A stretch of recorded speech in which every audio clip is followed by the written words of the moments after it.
Hello and welcome to 25 Tiller Drive. I'm Mr. Dustin with my co-host Chloe Ray Lynn. Today we have with us a few of the members of Akron's own Low Watt Radio. Starting with Doc, would you each introduce yourselves? Oh, I'm Doc Blankenhorn from, actually I live in Massillon, Ohio right now. Very good. I'm Michael Harvin. I'm living in Stowe at the moment. You're the vocalist. Vocalist, guitar.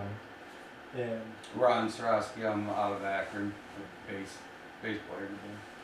okay, just jumping right in here. According to your website, Low Watt Radio plays its own style, a unique style of Americana music. For the viewers that aren't sure what that means, what would you say Americana music is? Anybody here? I think that's a really fair question because I really don't know either. It's a little broad. Yeah, we were trying to classify what we're playing, and it's not anything you find on a country station. It's not what you find on a pop station. You might hear it on NPR. I think the definition, it's broad, is it's a mix of all kinds of genres of music. You know, blues, rock, folk, bluegrass, country, kind of all just morphed into it. And it's got that buzzword Americana. Very good. Now, what makes what you guys play unique? Which is basically saying what differentiates it from other potentially similar sounding bands? There are a lot of good, I think, Americana bands out there right now. But where we're unique is, some of them tend to be a little more on the acoustic side or, more of a roots rock. And I think we run the gamut. We kind of have an acoustic sound. We can do an acoustic thing. We can be electric. It can be a little bit more, rock and roll, in your face kind of stuff. Maybe not your face, but near your face. So that's my take. That's, I think, how we're unique. Doc's a big reason we're unique. That's what I was going to say. He plays everything under the sun, practically. With the exception of brass. No way. No, I actually practiced that. Somebody giving me a trumpet, and so I practiced for about 3 months to get the kids up to go to school. And I actually learned a few tunes, but it wasn't very quality. So that's an old statement. It's got to revise those things. I think and also some of the songwriting that Michael does is, we got some songs that, they sound one way, but you have to listen to the words. Like we have a song, The Visit, which is about alien abduction.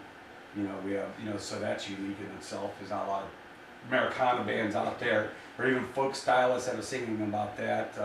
Side of the Road, which is a kind of a morbid tale if you listen to it. I'm not going to give it away now.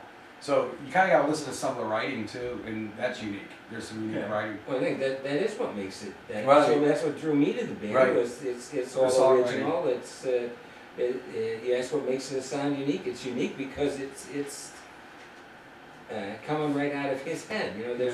We don't do any. Even though I'd love to play it, we don't do a stock 12-bar blues or anything like that. They throw Doc in the mix with 5 instruments, and that's unique. Fair enough. Moving on, Ron, Buzzman Magazine quoted you as saying that Low Watt Radio was started as sort of a side project. Now, has the status changed, or was it really a side project in the first place? For me, it was a side project at the time. I was involved in a country band when I first started talking to Mike. So it was he had another band at the time, and that kind of fell apart, and he was picking up. So that's how when we met. And as soon as I heard the songwriting and started working with him, while I was working with the other band, I left that band to play with, just focus on this. But no, it's became for us, for the time that we spend as musicians, it's our only project, and it's all we put our time into. So it's been full steam ahead since we got the players in place and got it all together. Now, were there any lineup changes since Low Watt Radio was formed? When I came in, Mike went over some of the songs that he had done in the past with the previous people, but it wasn't Low Watt Radio, it was another band. Okay. And Joel Geiser was the drummer then. He brought Joel back in, which is our drummer today. So it was us three, and then that's when we brought Doc in, and Doc came in, and that's when we named the band and formed the nucleus. Oh, so there really wasn't a change once the band had actually been made? No. So Low Watt Radio today is what Low Watt Yeah, it is Radio was exactly. when you guys What you see, what you Yeah, get, officially. that's began. that's us. They found me on Craigslist next to Free Kittens. I like that. I actually wanted a free kitten and I hit the wrong link. Well, you know, I ended up with a guy that could play everything, including a they got the dobro. sun, yeah. Whatever in God's name that is. I think it's some kind of guitar, but Yeah. I could be mistaken. Yeah. Well, I'm sorry. That's Well, all right. we did add a fifth member just recently in the last Mhm. few months. Evan Moran, who plays keyboards primarily, but he's also a great guitar player. Yeah. So, you know, we've expanded a little bit, but we never played out as Low Watt Radio, you know, with different people. Mhm. Before, Okay. before So you had the same lineup on stage each time you Yeah. played. Yeah. Very neat. And then my last question is before I hand things over to address your album. Mike, considering that you're billed as the primary songwriter, what do you feel has influenced you to write songs with banjos, fiddles, and the occasional dobro? Or basically, why Americana as opposed to, say, modern country or rock? Well, I'm not sure I ever set out intentionally to write something for dobro or fiddle, honestly. Just sit down and write with an acoustic guitar, and I think my style just came out as kind of on the little hillbilly side, a little countryish now and then, rock and roll mixed with country, and so as we're playing, just the three of us, you know, with drums and bass, we even said, I think before, like days before we came in contact with Doc, it'd be nice to have a guy just fill in the gaps, play maybe some fiddle or some banjo. We actually didn't really have a specific thing in mind, but like we needed something else, and then Doc came along and had everything else, but it's never really written intentionally. In fact, that's when we put the songs together. I throw out an acoustic song, and Doc says, "I'm gonna put this instrument on it," and usually works pretty good. Or may change it, you know? Yeah, or do it different ways, different times. Yeah. But you know, that's the thrill of having such a skilled multi-instrumentalist like Doc with us. So I wouldn't say I write specifically in that vein, you know, intentionally anyway. Okay. Chloe? I've been working really hard on reviewing your guys' album, and as far as 1,000 Days of Rain, I think each song has its own unique sound. As an album, it is collaborative and definitive, and one of the best albums I've honestly heard in a while. And I really love your blend of instruments. I love your blend of instruments. Call it Americana, call it, you know, rockabilly, whatever. It is what it is, and it's good music, and that's what it comes down to. You had mentioned Side of the Road, which I think is a beautiful ballad and kind of surprising on the album when I first heard it. And I'd really like to know the story behind it and just kind of how it came about, because it's kind of a different track from the rest of the from the rest of the album. Well, it came about kind of true story. It's not exactly a true story because it's a little bit more sad ending in the song. But I was just driving along one night and almost got in a bad car accident. And it's one of those things where it's really a love song at its heart.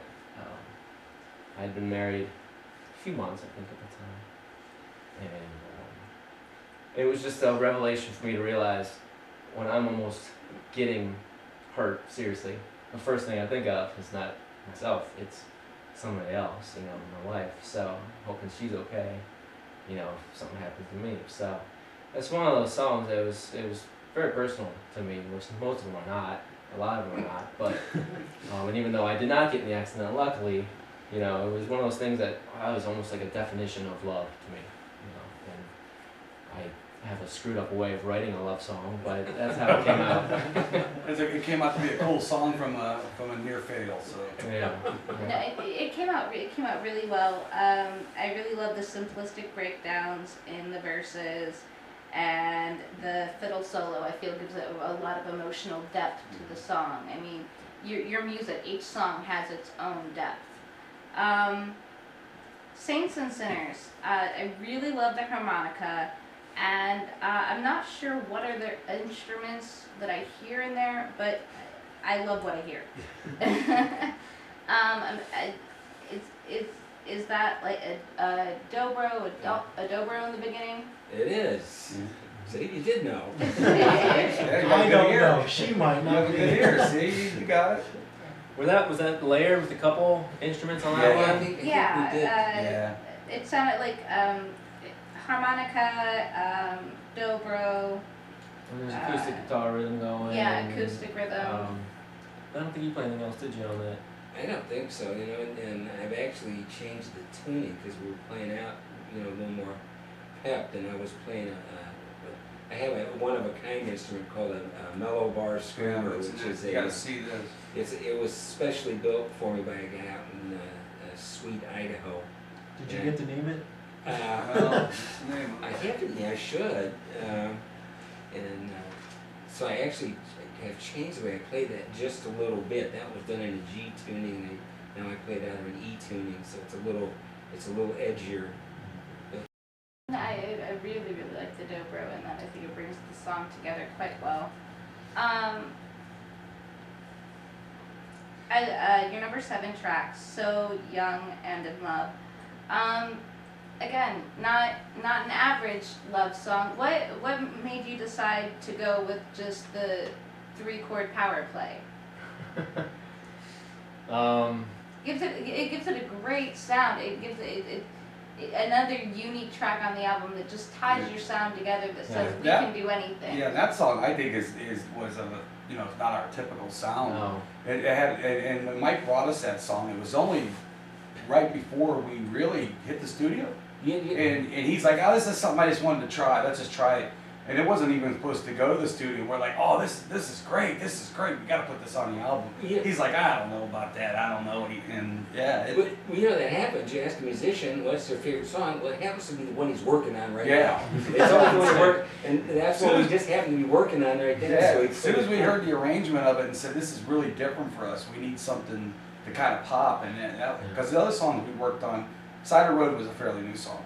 So we needed something that we felt that was going to be really cool and kind of pop. And for us, it was fresh and exciting. So it's like, throw it on the album. I think it, by definition of Americana, is probably the least Americana on there. I Exactly. mean, it's got some, rock and roll elements, but Say some kind of I was gonna say tribute almost with a your little power punk in there chords. when Yeah. you heard that. You Yeah. get a little feel for that. and we actually felt the opportunity to be able to open up in the recording studio and do some, some effects and some different trickery on that Yeah. that were more Americana. There's I some mean, really, interesting at, stuff in that song. at its heart, it should be simple and not effecty.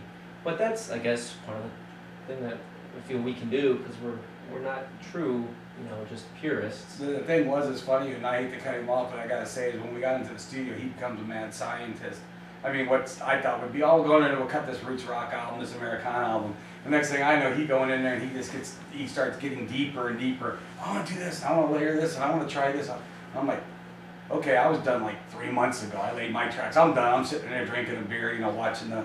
I was like, okay, how many tracks are you gonna do? Oh, I'm gonna try this. I'm gonna try this. And next thing you know, it really layers in nice. So it's kind of fun to experiment and have fun with it too, and not just make it just same old that we just stand there and pick up guitars and play it and it's done. Right, it gives a very solid contrast to your album.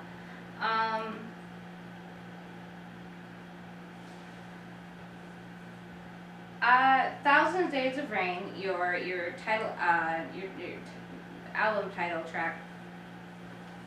Let's try that again. Thousand Days of Rain, your title track. I believe it has a real it factor, and it really pops. Tell us a little bit about that song and what it is to you guys. We lived in Northeast Ohio this summer. I lived here from June to June. It's worked and it stopped raining. I was snowing once. Yeah, it's supposed to be a figurative title, but it becomes way too literal here in Northeast Ohio. It's true. Actually, what that song is our show closer usually, because it's nice to hear that you like it on the album, but honestly, it's so much better live. You know, Doc just has rip-roaring solos on it that'll tear your face off, and then Evan now he's come along. Evan didn't play on the album; he kind of came along afterwards. Right. But he does a B3 organ solo too. I mean, it's just really fun live, and it really kind of lifts the crowd. So that's like our go-to yeah, for shows. But it was good recorded too, I think, but it still doesn't pick up what it. Yeah. But you know, I do think it's descriptive of you know, we're an Akron band, we're a Northeast Ohio band, and you know, even the cover, I know the cover's not Akron, but boy, it sure could be. I mean, that's what we're used to that here, and there's a feeling that I think we want to carry. You know, we're proud of where we're from. Yep, we're all still here for a reason. So I want to give a little plug to Charlie Wagers, who's the local artist who did our album cover, and he kind of, you know, he didn't have much to go on, and he just kind of knew that was the title track and found that album, or they found a picture for the album cover. And I've got more comments on that, I think, than on the music. People love that They cover. did all It is out. really cool. He's a great Beautiful artist. cover. So, Yeah, he's based out of Akron. Alabama Avenue, your first track, it really just kicks. It really does. You pop it in, you hear that first song, and you're hooked. It's like you guys, you know, as you say, you're a mad scientist. Are you layering in, you know, subliminal messages in the background there? I don't think that, but None of that play the record backward stuff then. not yet. At least don't give him any ideas. No, I mean that's just a straight ahead rocker, and that was, I don't remember, that was a pretty easy one to lay down. Yeah. Well, no, you made me take the guitar Well, solo about easy. 12 times. Yeah. Wasn't good For to put us. the first one in, but For that's. us, at least. We kept the first one. That's That's right. right. Well- Well, you know, I think you know, Chloe brought up rockabilly before, and I played in a lot of rockabilly bands over the years, and I think, yeah, I think that's what that is to Yeah, me. I think it has twinge of Yeah. rockabilly. Yep.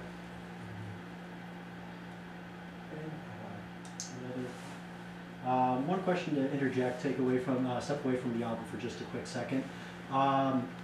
Now, your band, Low Watt Radio, is involved in a project with Toys for Tots, and can I get a little bit about that? Yeah, it's going to be at the Kent Stage on November 26th. It's going to be 4 bands.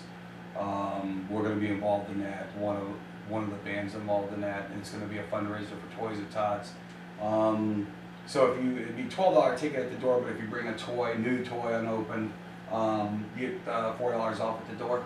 So we appreciate if we can get everybody out for that, you know, and support it. To be Roger Hoover, a new band out of the Kent area, Prosper and Prospect, and Coletown, which out of Akron, we've worked with them before. So it's going to be a good night of roots rock. What day was that again? It's November 26th, it's a Saturday. Doors Okay. are like 8 o'clock. So we're looking for, you know, to help out. It's that time of the year, and let's get people more familiarized with our music and the local bands and this scene of music that we have. We got some great musicians in this area, and Kent Stage is going to help us out putting on and trying to get some local artists out there. Okay. Do you have anything else? I just think it's really awesome that, you know, you guys yourselves are artists, but yet you take time out of recording and all that it takes to be a performing band out there today. And I think it's really awesome that, you know, you're taking your own time to do something for people less fortunate. And I really think that says a lot about our local scene, is that we're there for each other, and you know, you guys are setting a shining example to that. Thanks. And that's really what it's about. The scene's got to grow. We're trying to grow the scene. I come from back in the days where the 70s, when the Akron Kent scene was very close, and there was a lot of great bands. I mean, from, you know, Rubber City Rebels and Devo and all that whole scene, when they called it, you know, Liverpool and all that. And I ran the streets and ran all these from JB's, the bank, and all that. And that scene's been gone for years. And the local scene in Akron, Cleveland, even in Cleveland back then, was phenomenal. And it's sad that now that we don't have that kind of vibe anymore, but you know, there's been a really nice little kick with the Americana roots bands, you know, and some of the ones that are coming out of this area. So hopefully we can get it all raised up a little bit and work together and do some more of these kind of projects and fundraisers and it's more than the money. It's about just in getting out there and trying to enjoy good music and playing good music, and that's what we need to do. You know, I think it's a lot about community pride. I spent a bit of time in New Orleans, and there are a lot of good musicians down there. I'm not taking away from that, but they're average blues musicians, but they're working every place down there. And there's a great community pride about their music down there. They take it to heart, and they're glad to be there, and that's something that you know, you'd like to see us get in this part of the country. It's a little more pride. Yeah. It's true. Is there anything else for the album?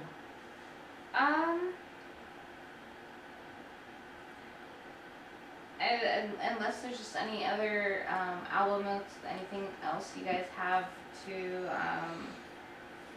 say?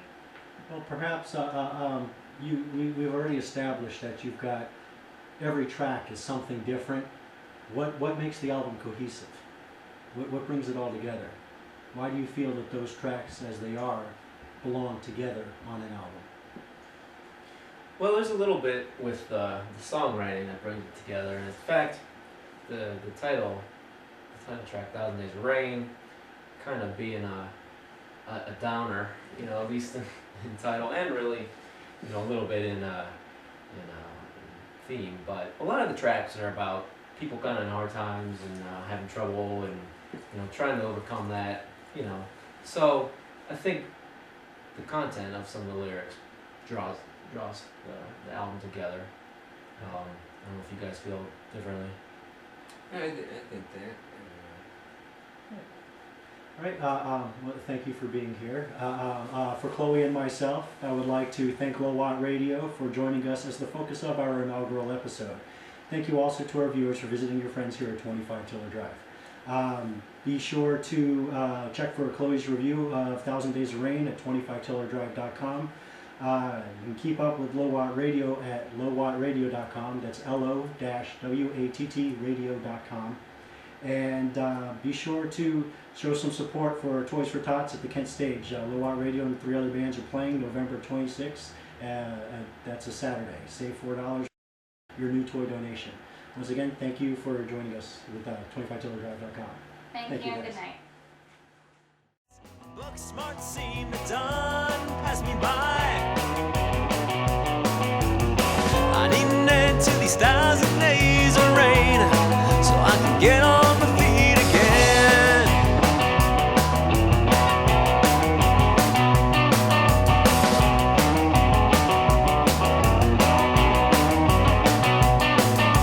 Got no money 'cause my job don't pay. Place looks like it's been blown away, and I've been away